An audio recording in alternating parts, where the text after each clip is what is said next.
Dr. Aaron Lively had barely slept in 36 hours. His young face, though still full of boyish charm, wore the weight of responsibility like a second skin. At only 29, he was the youngest colorectal surgeon at Ridgewood Memorial Hospital, a prestigious medical center nestled in the heart of Chicago. But titles meant little when you were the one called in at midnight for a patient the hospital staff whispered about behind closed doors. Her name was Eloise Martin, 72, heiress to the Martin steel fortune, widowed, childless, and famously reclusive, a household name in elite business circles. Eloise had been in a coma for nearly 3 weeks after a stroke. Legally alive, medically stable, but unresponsive. Her condition had become even more complicated when the nursing staff discovered a severe case of thrombosed hemorrhoids, painful, inflamed, and now infected. Ignoring it could lead to sepsis, and eventually death.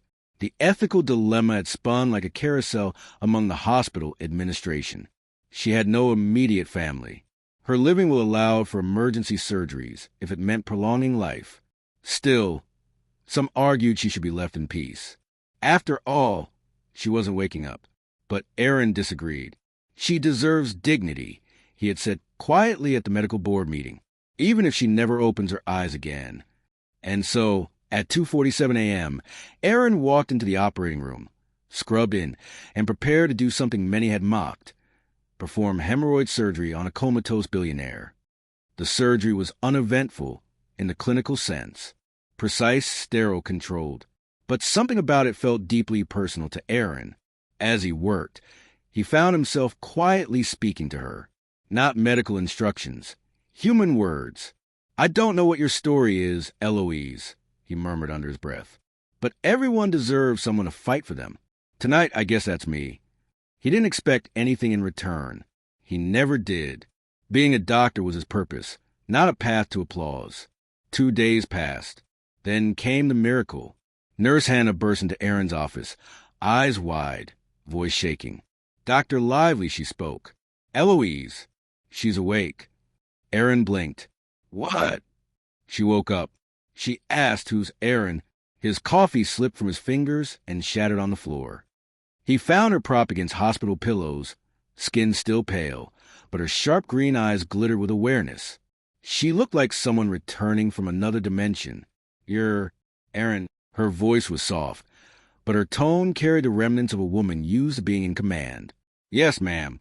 I'm the surgeon who—" "You saved my life," she interrupted, "even when others said I wasn't worth saving."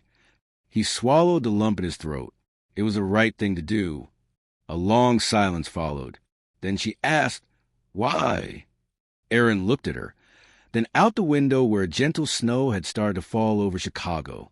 "Because someone once told me that kindness doesn't need permission. My mom was in a coma before she passed. Nobody fought for her. I promised myself I'd be different." Something in Eloise's eyes shimmered. Her chin trembled. "My husband used to say the same thing," she whispered. News of Eloise's recovery spread like wildfire across the hospital and beyond. A press embargo kept the public from knowing too many details. But inside Ridgewood Memorial, Aaron became something of a quiet legend. Still, he never expected what came next.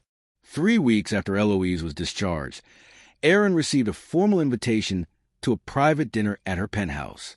"I didn't do this for recognition," he told Hannah, who handed him the envelope. "Maybe not," she said with a smile. "But maybe you changed someone's life in more ways than you know." He arrived to find the penthouse filled with warmth, old jazz playing softly, and Eloise sitting in a wheelchair, a tartan blanket over her legs. She looked stronger now, more alive. "I'm dying," she said plainly, as they sat across from each other at the long oak dining table. "Not from the surgery. From time. The stroke took a toll I can't come back from. But you gave me these extra days, and they've meant more to me than all my years of wealth." "I just wanted to give you comfort," Aaron replied. "You gave me purpose." She leaned forward and placed a stack of envelopes in front of him. "I've rewritten my will." Aaron blinked. "What?" "I want you to start a foundation. For patients who can't afford proper post-op care. For families who can't make medical decisions because of legal red tape. For comatose patients the world forgets. He opened one of the envelopes. It was a check for $5 million. You can't be serious, he whispered. I am, and it's only the beginning. Aaron sat there in stunned silence. Eloise smiled.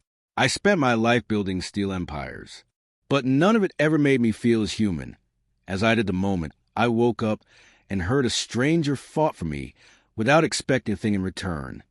Tears filled his eyes. I'm just a surgeon. No, she said gently. You're a reminder that humanity still exists. The Martin Lively Foundation launched 6 months later. It offered everything from surgery assistance to end-of-life advocacy, even setting up Last Hope funds in hospitals across the U.S. Its mission was simple, to make compassion a priority in healthcare.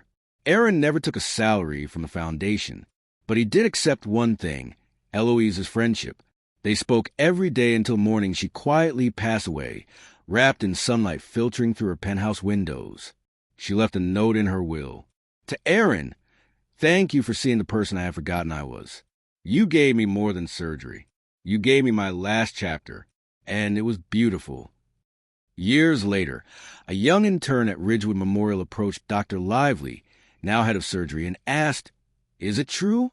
You did hemorrhoid surgery on a comatose millionaire? Aaron smiled, remembering the woman who changed his life as much as he had changed hers. Yes, he said simply. Why? Aaron looked out the hospital window at the city alive with stories, pain, and hope, because kindness never goes unnoticed, even when it seems no one's watching. The intern stood silent for a moment, then whispered, I want to be like that. Aaron placed a reassuring hand on his shoulder. Then start today. And that's how one act of unseen compassion created a legacy that echoed far beyond an operating room. A reminder to us all that even when the world is silent, even when hope seems hidden, the smallest act of kindness can bring someone back to life. The power of humanity isn't in grand gestures. It's in choosing to care when no one else does.